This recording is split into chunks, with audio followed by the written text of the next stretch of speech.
नमस्कार, news India देख रहे हैं आप और मैं हूं आपके साथ पूजा अग्रवाल। बुलेटिन में आप सभी का स्वागत है। शुरुआत बुलेटिन की खबरों के साथ करेंगे। भोपाल में बिना इजाजत चल रहा है बालिका गृह।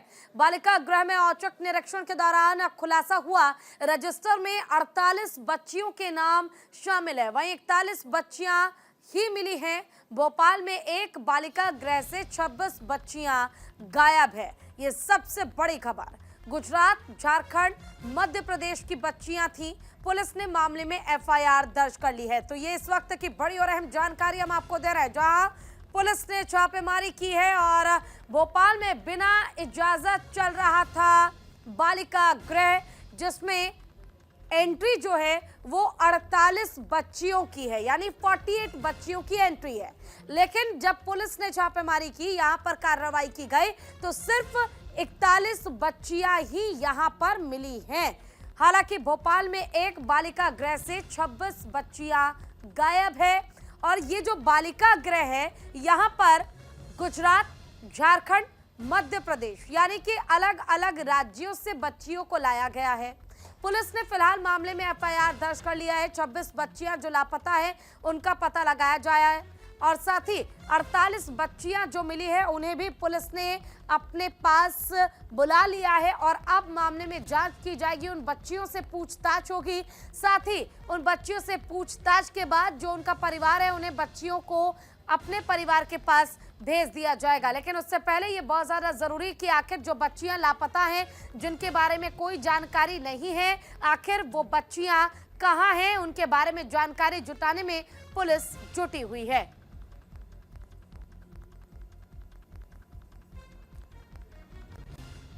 तो देखिए, रजिस्टर में 48 बच्चियों के नाम हैं और जबकि 41 बच्चियां ही मिली हैं। भोपाल में एक बालिका गृह से 26 बच्चियां गायब हैं। वहीं बालिका गृह मामले पर शिवराज सिंह चौहान का ट्वीट सामने आया। बालिका गृह मामले पर मेरा संज्ञान, मैं आशा करता हूं कि जल्द मामले में जो बच्चियां नहीं मिल पा रही हैं उन्हें हम ढूंढ सके। बालिका गृह मामला बेहद संवेदनशील है। तो मध्य प्रदेश के पूर्व सीएम शिवराज सिंह चौहान, जिन्हें लोग मामा भी कहते हैं, उन्होंने साफ तौर पर कहा है कि यह मामला बहुत संवेदनशील है और जो बच्चियां नहीं मिल रही हैं उन्हें जल्द से जल्द ढूंढा जा रहा है। मैं खुद इस मामले का संज्ञान ले रहा हूं और साथ ही आशा करता हूं कि जो बच्चियां नहीं मिल रही हैं, जो बच्चियां लापता हैं, उन बच्चियों के बारे में जानकारी हम इकट्ठा कर सके। खुद मुख्यमंत्री जो हैं शिवराज सिंह चौहान, उन्होंने ये बयान दिया है।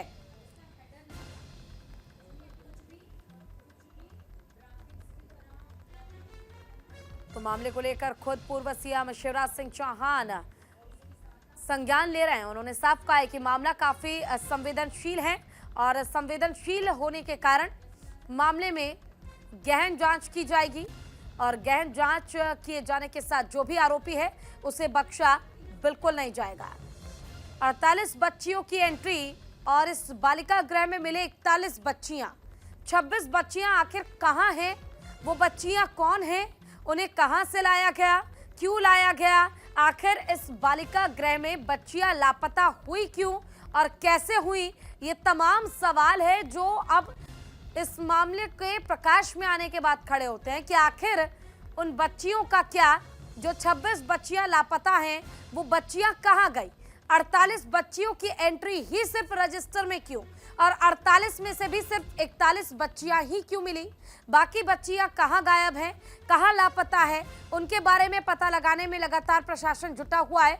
और इसको लेकर खुद पूर्व सीएम शिवराज सिंह चौहान ने कहा है कि मामले का मैं संज्ञान ले रहा हूं, मामला काफी संवेदनशील है, जो बच्चियां हैं उन्हें ढूंढा जाएगा। हालांकि इस बीच बड़ी जानकारी ये भी है कि ये जो बच्चियां हैं बालिका गृह में, ये बिहार, झारखंड, मध्य प्रदेश की लाई हुई बच्चियां हैं।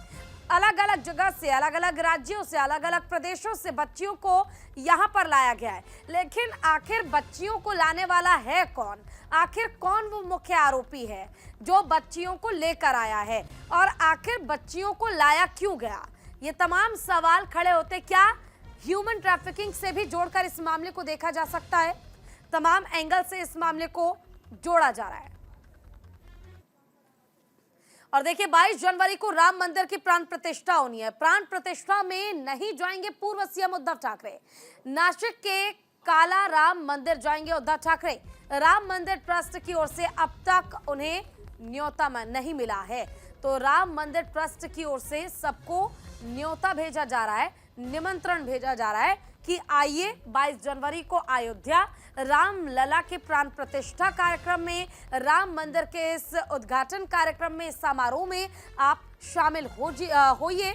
लेकिन इस बीच जानकारी ये भी निकल कर आई कि 22 जनवरी को जो राम मंदिर की प्राण प्रतिष्ठा की जाएगी, जब राम लला को विराजा जाएगा, तब प्राण प्रतिष्ठा समारोह में पूर्व सीएम उद्धव ठाकरे शामिल नहीं होंगे। 22 जनवरी को नासिक के कालाराम मंदिर जाएंगे उद्धव ठाकरे। राम मंदिर ट्रस्ट की ओर से अब तक उन्हें न्योता नहीं भेजा गया है, जिसको लेकर ये जानकारी अब सामने आ रही है कि उद्धव ठाकरे जो महाराष्ट्र के पूर्व सीएम रहे, वो अब 22 जनवरी को राम मंदिर के प्राण प्रतिष्ठा समारोह में शामिल नहीं होंगे।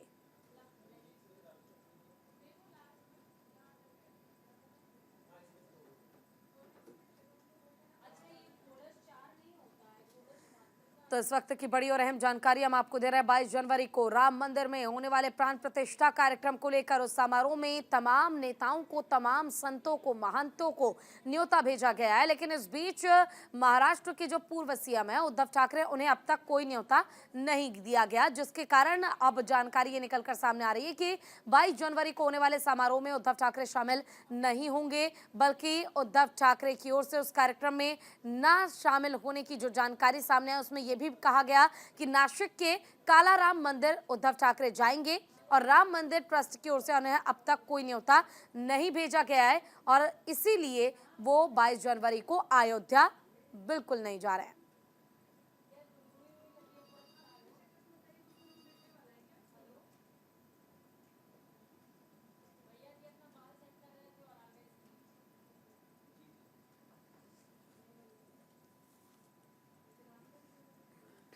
वहीं भारत जोड़ो न्याय यात्रा पर कांग्रेस ने प्रेस कॉन्फ्रेंस की है। भारत जोड़ो न्याय यात्रा का लोगो लॉन्च किया गया है। 14 जनवरी से कांग्रेस के भारत जोड़ो न्याय यात्रा की शुरुआत हो रही है। 15 राज्यों से ये न्याय यात्रा गुजरेगी। वहीं मल्लिकार्जुन खड़गे ने कहा कि 6700 किलोमीटर की ये पूरी यात्रा होगी। खड़गे का पीएम मोदी पर हमला भी देखने को मिला। उन्होंने साफ तौर पर कहा कि मणिपुर आखिर प्रधानमंत्री नरेंद्र मोदी क्यों नहीं गए। साथ ही उन्होंने कहा कि जरूरतमंदों के बीच जाने बहुत ज्यादा जरूरी था, लेकिन आखिर प्रधानमंत्री नरेंद्र मोदी लक्षद्वीप गए, वहां पर फोटो खिंचवाए, लेकिन मणिपुर क्यों नहीं गए। 146 सांसदों को निलंबित किया गया, ये सवाल भी प्रेस कॉन्फ्रेंस के दौरान उठाया है मल्लिकार्जुन खड़गे ने। तो भारत जोड़ो न्याय यात्रा, इसकी शुरुआत राहुल गांधी करने जा रहे हैं, जिसका लोगो देखिए आप अपने टीवी स्क्रीन पर देख रहे हैं। भारत जोड़ो न्याय यात्रा, न्याय का हक मिलने तक, यह लोगो जारी किया गया है कांग्रेस की ओर से। और 14 जनवरी से कांग्रेस की ये भारत जोड़ो न्याय यात्रा शुरू होगी। 15 राज्यों से ये न्याय यात्रा गुजरेगी। मल्लिकार्जुन खड़गे ने जानकारी खुद दी कि 6700 किलोमीटर की ये यात्रा होगी, जिसमें 15 राज्यों को कवर किया जाएगा। 15 राज्यों के कई शहरों को भी कवर किया जाएगा। कई जिलों में पहुंचेंगे राहुल गांधी और सबसे लंबा जो यात्रा होगा वो होगा उत्तर प्रदेश का, वहां पर भी जाएंगे राहुल गांधी। और मल्लिकार्जुन खड़गे ने प्रधानमंत्री नरेंद्र मोदी पर भी निशाना साधा है। अब हम लोगों को ये बताने भी जा रहे हैं, और जो एनजीओस है, जर्नलिस्ट है, किसान है, छोटे मोटे व्यापारी है, दलित है और पिछड़े हुए वर्ग के लोग हैं और इंटेलेक्चुअल्स है और जो ट्राइबल सेक्शन, ये सब लोग जुड़ जाते हैं रास्ते में और मिलते हैं। एक एक पॉइंट पे हमारी जो स्पीच होगी, जो बात होगी, वहाँ भी हम बताएंगे और लोगों की तकलीफ भी सुनेंगे, क्योंकि सिर्फ ये हमारी बात कहने के लिए नहीं, दूसरों की बात सुनने के लिए भी ये प्लेटफॉर्म यूज किया जाएगा। यात्रा के दौरान राहुल जी समाज के विभिन्न वर्गों से, विभिन्न क्षेत्रों के लोगों को, संगठनों से वो बात करेंगे, उनकी बात समझेंगे और उसका सॉल्यूशन क्या होगा नेक्स्ट, इसके लिए हमको बहुत बड़ा फायदा होगा। और कांग्रेस केडर इसे सफल बनाने के लिए पूरा जोर लगाएगा। हमने इंडिया गठबंधन के नेताओं और साथियों और विभिन्न राज्यों में कांग्रेस पार्टी से संबंधित मित्र दलों, सिविल सोसाइटी के भारत जोड़ो न्याय यात्रा में शामिल होने के लिए आमंत्रित किया है। वहीं 14 जनवरी से कांग्रेस की भारत जोड़ो न्याय यात्रा मणिपुर से मुंबई तक भारत जोड़ो न्याय यात्रा होगी। यात्रा 66 दिनों में 6713 किलोमीटर की दूरी तय करेगी और आज जारी हुआ है भारत जोड़ो न्याय यात्रा का लोगो और थीम सॉन्ग। राहुल गांधी इस बार पूर्व से पश्चिम की ओर भारत जोड़ो न्याय यात्रा करेंगे। भारत जोड़ो न्याय यात्रा 14 जनवरी को मणिपुर की राजधानी इम्फाल से शुरू होकर 20 मार्च को मुंबई में समाप्त होगी। ये यात्रा लगभग 66 दिनों में 6713 किलोमीटर की दूरी तय करेगी, जहां ये 15 राज्य, 110 जिले और 110 लोकसभा सीटों से होकर गुजरेगी। तो 14 जनवरी से कांग्रेस की भारत जोड़ो न्याय यात्रा की शुरुआत होगी। उससे पहले लोगो और थीम सॉन्ग जो है वो जारी कर दिया गया कांग्रेस की ओर से। यात्रा 66 दिनों की होगी, जिसमें 6713 किलोमीटर की दूरी राहुल गांधी तय करेंगे। 14 जनवरी से कांग्रेस की भारत जोड़ो न्याय यात्रा शुरू होने जा रही है। मणिपुर से मुंबई तक भारत जोड़ो न्याय यात्रा होगी, यानी मणिपुर से शुरुआत और मुंबई में समाप्त। यात्रा 66 दिनों की होगी, जिसमें 6713 किलोमीटर की जो यात्रा है वो तय करेंगे राहुल गांधी। और इस दौरान 15 राज्य, 110 जिले और 110 लोकसभा सीटों से होकर गुजरेगी कांग्रेस की ये भारत जोड़ो न्याय यात्रा।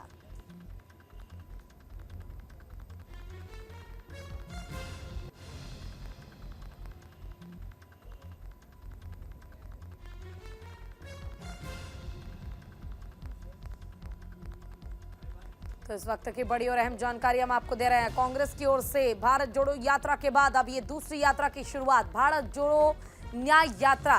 भारत जोड़ो न्याय यात्रा की शुरुआत 14 जनवरी से होगी। लगभग 66 दिनों तक ये यात्रा होगी राहुल गांधी की, जिसमें राहुल गांधी एक बार फिर से सड़कों पर नजर आएंगे। हालांकि इस यात्रा की खास बात यह है कि जो INDIA अलायंस के तमाम जो दल हैं, पार्टियां हैं, उनसे भी कहा गया है कि वो इस यात्रा के दौरान राहुल गांधी के साथ शामिल हों और कांग्रेस का समर्थन करें, इंडिया गठबंधन को और मजबूत बना सके।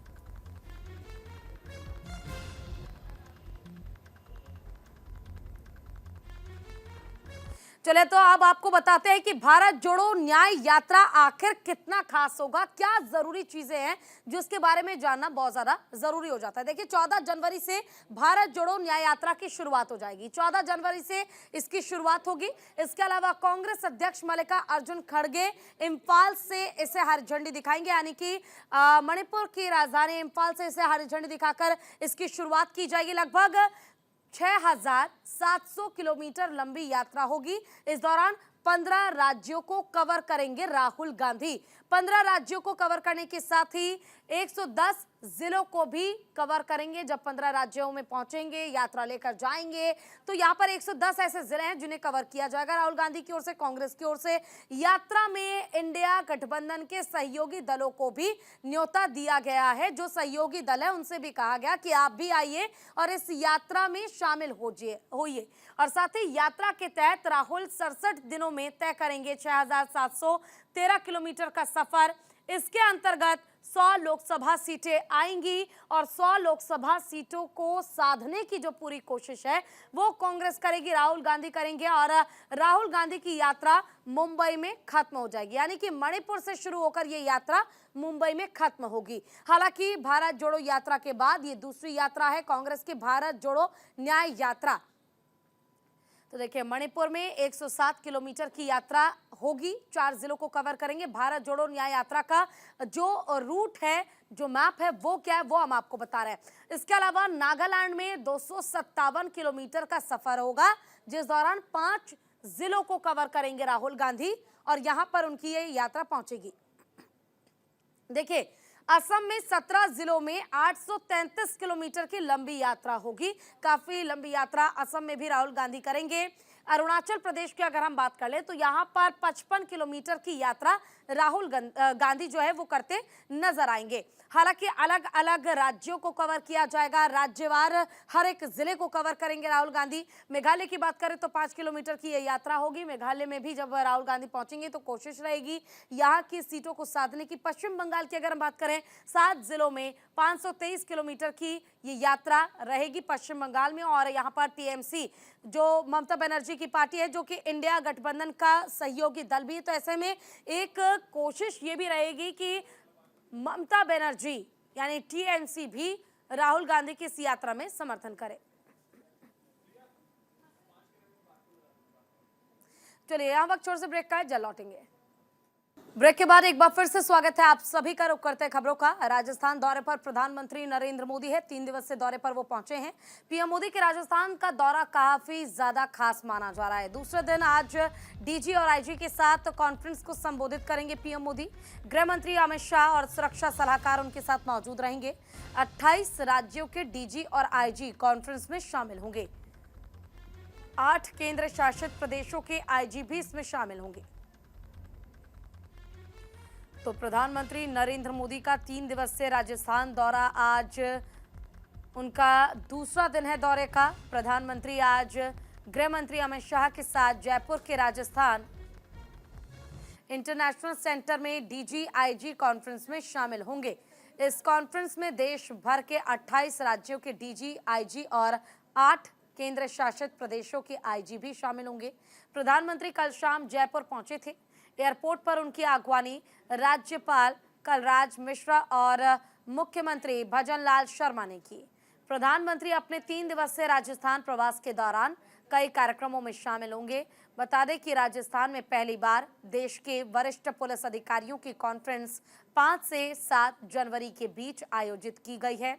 इस कॉन्फ्रेंस में प्रधानमंत्री नरेंद्र मोदी के साथ केंद्रीय गृह मंत्री अमित शाह और राष्ट्रीय सुरक्षा सलाहकार अजीत डोभाल भी शामिल होंगे।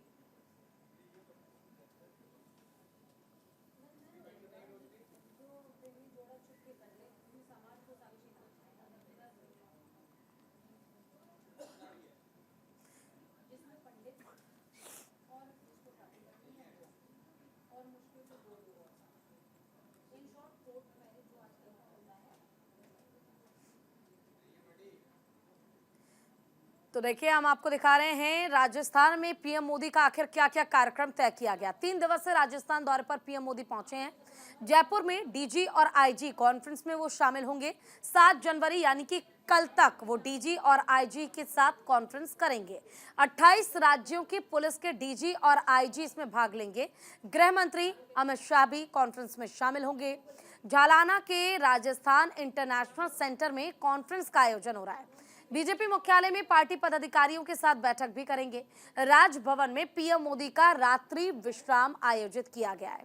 तो 3 दिवसीय दौरे पर राजस्थान पहुंचे हैं प्रधानमंत्री नरेंद्र मोदी, जिसमें डीजी और आईजी के साथ आज बैठक होगी। कल यानी कि 7 जनवरी को भी बैठक होगी। बैठक के बाद बीजेपी पदाधिकारियों के साथ बीजेपी मुख्यालय जब वो जाएंगे, जयपुर का जो बीजेपी मुख्यालय है वहां पहली बार प्रधानमंत्री नरेंद्र मोदी पहुंचेंगे। वहां पहुंचने के बाद बीजेपी पदाधिकारियों के साथ उनकी मुलाकात होगी, बातचीत होगी। आखिर किस तरह से आगे की लोकसभा चुनाव को लेकर रणनीति होनी चाहिए, उस पर चर्चा होगी। इसके अलावा डीजी और आईजी से जो बातचीत हो रही है, जो कॉन्फ्रेंस आज भी चल रही है और कल भी होगी, उसमें आखिर राज्य में यानी राजस्थान में किस तरह से कानून व्यवस्था को मजबूत किया जाए कि कोई भी अपराधी अपराध करने से पहले थरथर कांपे, इस पर विचार विमर्श किया जाएगा। तो वहीं दुनिया ने देखी भारतीय मरीन कमांडो की ताकत। सोमालिया तट पर रेस्क्यू ऑपरेशन पूरा हो गया है और कार्गो शिप से 15 भारतीयों समेत 21 लोगों को सुरक्षित बाहर निकाला गया है। छुड़ाए गए लोगों को पहला वीडियो जो है उनका सामने आया है, जहां सोमालिया के समुद्री तट के पास भारतीय नौसैनिकों ने कामयाबी हासिल की है। एक ऑपरेशन जिसमें लोगों को बचाने का वो ऑपरेशन सफल हो गया है। दरअसल एक कार्गो शिप को समुद्री लुटेरों ने अगवा कर लिया था, जिसमें 15 भारतीय मौजूद थे। भारतीय नौसेना के मार्कोस कमांडो ने इस ऑपरेशन को अंजाम दिया। भारतीय नौसेना ने जानकारी दी है कि उसके कमांडो दस्ते ने यहां पर पहुंचकर करीब फंसे हुए 15 भारतीयों समेत 21 लोगों को बाहर सुरक्षित निकाला है। सुरक्षित निकालने के बाद अब लोगों के चेहरे पर जो मुस्कान है वो थमने का नाम नहीं ले रही है, क्योंकि जो समुद्री लुटेरे थे उन्होंने पहले इस जहाज को हाईजैक कर लिया। हाईजैक करने के बाद सभी को डर लगने लगा कि अब उनकी जो जान है वो मुश्किल में आ गई है, जान आफत में आ गई है और पता नहीं अब वो बचेंगे या नहीं। लेकिन इसी बीच जो भारतीय नौसेना है, जो कमांडोज है, उन्होंने अपनी वीरता दिखाई, बहादुरी दिखाई और न केवल 15 भारतीयों को सुरक्षित बाहर निकाला, बल्कि उस जहाज में मौजूद 21 लोगों को बाहर सुरक्षित निकाल लिया गया। ऑपरेशन भी सक्सेसफुल रहा। वो जो शिप था वो हम आपको दिखा रहे हैं आपके टीवी स्क्रीन पर, जिसे हाईजैक किया गया था। बड़ी ही चालाकी से यहाँ पर ऑपरेशन चलाया गया और 15 भारतीयों समेत 21 लोगों को सुरक्षित बाहर निकाला गया। और इसी के साथ इस बुलेटिन में बस इतना ही, लेकिन खबरों का सिलसिला लगातार जारी है। आप कहीं मत जाइए और देखते रहिए न्यूज़ इंडिया। नमस्कार।